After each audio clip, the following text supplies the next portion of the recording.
নুপুর শর্মাকে এবং নবীন কুমার জিন্দালকে যদি অ্যারেস্ট করা না হয় তাহলে একটাই কথা বলবো, আমাদের ভারতবর্ষের প্রাইম মিনিস্টার নরেন্দ্র দামোদর দাস মোদীজি একটা হিজড়া, একটা হিজড়া, একটা হিজড়া।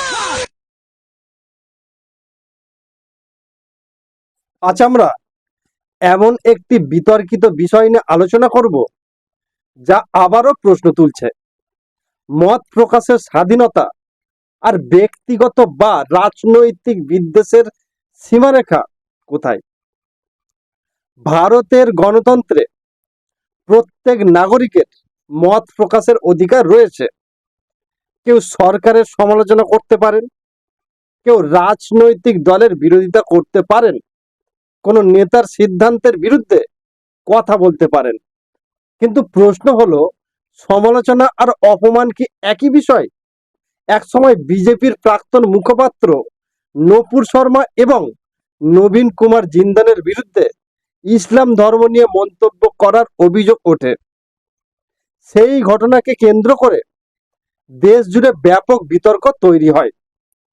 বহু মানুষ তাদের বক্তব্যের বিরোধিতা করেছিলেন, আবার বহু মানুষ তাদের সমর্থনও করেছিলেন।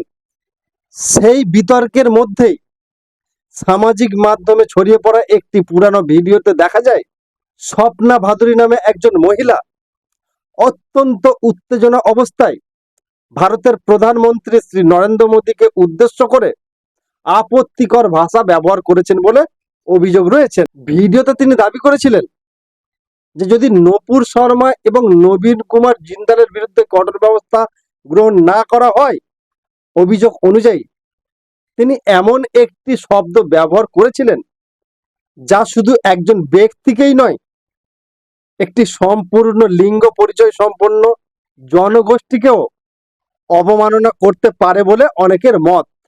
নুপুর শর্মাকে এবং নবীন কুমার জিন্দালকে যদি অ্যারেস্ট করা না হয় তাহলে একটাই কথা বলবো, আমাদের ভারতবর্ষের প্রাইম মিনিস্টার নরেন্দ্র দামোদর দাস মোদীজি একটা হিজড়া, একটা হিজড়া, একটা হিজড়া।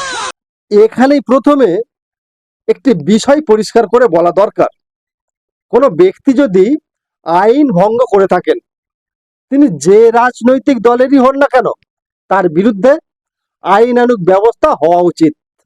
যদি নূপুর শর্মা বা নবীন কুমার জিন্দাল কোনো অন্যায় করে থাকেন, তাহলে তদন্তের মাধ্যমে আইন অনুযায়ী তাদের বিচার হয় স্বাভাবিক।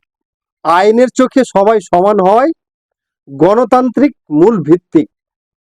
কিন্তু সেই একই যুক্তিতে আরেকটি প্রশ্ন উঠে আসে, যদি কেউ অন্যের বক্তব্যকে ঘৃণা বা অবমাননাকর বলে মনে করেন, তাহলে কি তার প্রতিবাদ করার নাম করে আর একজনকে অপমান করার অধিকার পেয়ে যাবেন?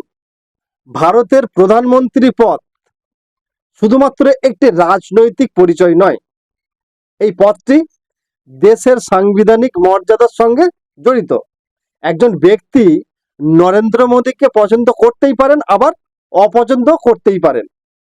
তার নীতি, সিদ্ধান্ত বা রাজনৈতিক অবস্থানের তীব্র সমালোচনাও করতে পারেন। কিন্তু একজন নির্বাচিত প্রধানমন্ত্রীকে উদ্দেশ্য করে অশ্লীল ও অবমাননাকর ভাষা ব্যবহার করা কি গ্রহণযোগ্য? আরো বড় প্রশ্ন হলো, যদি একই ধরনের মন্তব্য কোনো সাধারণ নাগরিক, কোনো বিরোধী দলের নেতা অথবা অন্য কোনো ধর্মীয় বা সামাজিক গোষ্ঠীকে উদ্দেশ্য করে করা হতো, তাহলে প্রশাসনের প্রতিক্রিয়া কি হতো? অনেকেই মনে করেন আইন সবার জন্য সমান হওয়া উচিত। যদি কোনো মন্তব্যকে ঘৃণাত্মক, উস্কানিমূলক বা অবমাননাকর বলে বিবেচনা করা হয়, তাহলে সেই নীতি সবার ক্ষেত্রেই সমানভাবে প্রয়োগ হওয়া দরকার। রাজনৈতিক পরিচয়, মতাদর্শ বা ব্যক্তিগত পছন্দ অপছন্দের ভিত্তিতে আইনের প্রয়োগ ভিন্ন হওয়া উচিত নয়। এই ঘটনায় আরো একটি বিষয় সামনে আসে, বর্তমানে সামাজিক মাধ্যম এমন একটি জায়গায় পরিণত হয়েছে যেখানে অনেক সময় জনপ্রিয়তা অর্জনের জন্য বা আবেগে ভেসে গিয়ে মানুষ এমন কিছু বক্তব্য দিয়ে ফেলেন যার প্রভাব বহু দূর পর্যন্ত পৌঁছাতে পারে।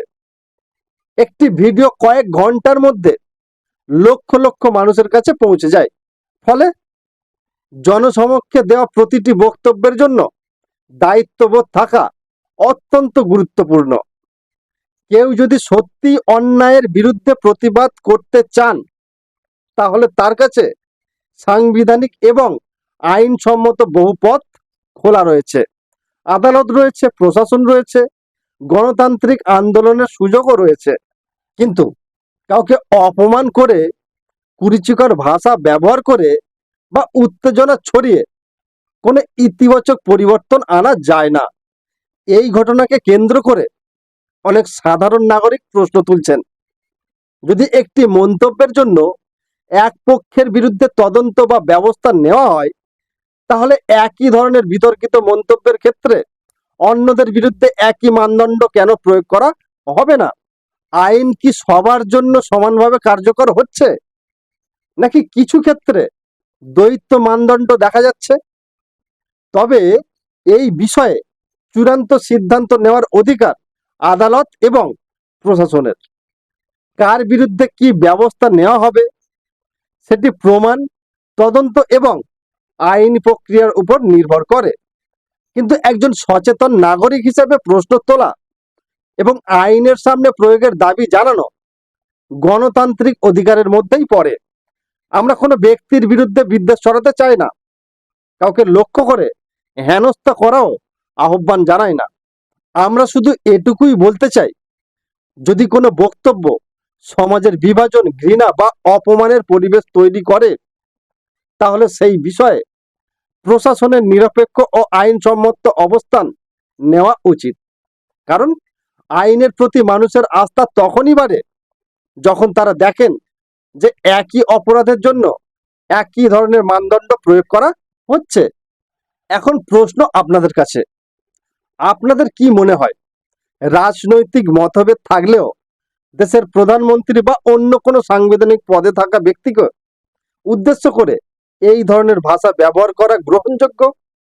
আপনাদের কি মনে হয়, বিতর্কিত মন্তব্যের ক্ষেত্রে আইন সবার জন্য সমানভাবে প্রয়োগ হওয়া উচিত? আর যদি কোনো ব্যক্তি প্রতিবাদের নামে অন্য একজনকে অপমান করেন, তাহলে সেই ক্ষেত্রেও কি প্রশাসনের কঠোর ও নিরপেক্ষ অবস্থান নেওয়া দরকার? আপনার মতামত অবশ্যই কমেন্টে লিখে জানান। ভিডিওটি যদি গুরুত্বপূর্ণ বলে মনে হয়, তাহলে অবশ্যই ভিডিওটি বেশি বেশি করে শেয়ার করুন, যাতে আরো মানুষ বিষয়টি নিয়ে আলোচনা করতে পারেন। আমাদের চ্যানেলে নতুন হলে চ্যানেলটিকে সাবস্ক্রাইব করে পাশে থাকুন। ফেসবুক পেজ থেকে দেখলে পেজটিকে ফলো করুন, এবং দেখা হচ্ছে পরবর্তী কোনো নতুন ভিডিওতে। ততক্ষণ আপনারা ভালো থাকবেন, সুস্থ থাকবেন এবং নমস্কার।